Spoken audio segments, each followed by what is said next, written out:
বাংলাদেশের লক্ষ লক্ষ শিক্ষার্থী এমন প্রত্যন্ত জায়গায় বড় হয় যেখানে জোয়ার ভাটায় স্কুল বন্ধ হয়ে যায়, যেখানে প্রতিদিন নতুন নতুন প্রশ্ন জাগে কিন্তু উত্তর খুঁজে পাওয়ার সুযোগ থাকে না। খুলনার সর্বদক্ষিণের মুশফিকের মতো শিক্ষার্থীদের জন্য ভালো শিক্ষক আর গাইডলাইন ছিল একসময় অনেক দূরের বিষয়। শিখো সেই দূরত্ব কমিয়ে দিয়েছে, স্কুলের বিকল্প হয়ে নয় বরং স্কুলের পাশে দাঁড়িয়ে। 2025 সালে শিখোতে যুক্ত হয়েছে 4 মিলিয়ন শিক্ষার্থী, যাদের 66% এসেছে বাংলাদেশের প্রত্যন্ত অঞ্চল থেকে। তারা শিখোতে শিখেছে 566 কোটি মিনিট। দেশের প্রতিটি প্রান্ত থেকে শিক্ষার্থীরা এগিয়ে যাচ্ছে নিজেদের স্বপ্নের দিকে। আর এই পরিবর্তনের বড় একটি অংশের নেতৃত্ব দিচ্ছে মেয়েরা। শিখোর মোট শেখার সময়ের 59%, অর্থাৎ 332 কোটি মিনিট এসেছে তাদের কাছ থেকে।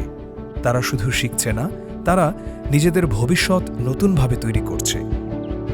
শুধু শিক্ষার্থীরাই নয়, এখন তাদের পরিবারগুলো নতুন স্বপ্ন দেখতে শুরু করেছে। পটুয়াখালীর গ্রামের আলামিন বাবার হোটেলে কাজ করার পাশাপাশি একটি মোবাইল ফোন আর শিখর ক্লাসকে সঙ্গী করে পড়াশোনা করেছে। আজ সে জাতীয় মেধায় 117তম হয়ে ঢাকা মেডিকেলে ভর্তি হয়েছে।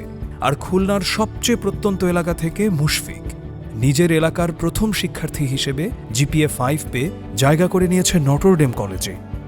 এরা প্রমাণ করে সুযোগ পেলে প্রতিটি শিক্ষার্থী নিজের স্বপ্ন ছুঁতে পারে।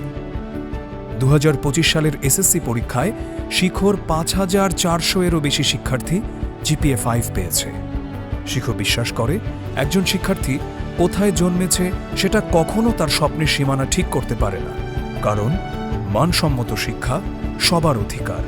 এই বিশ্বাস নিয়েই শিখো প্রতিদিন কাজ করে যাচ্ছে।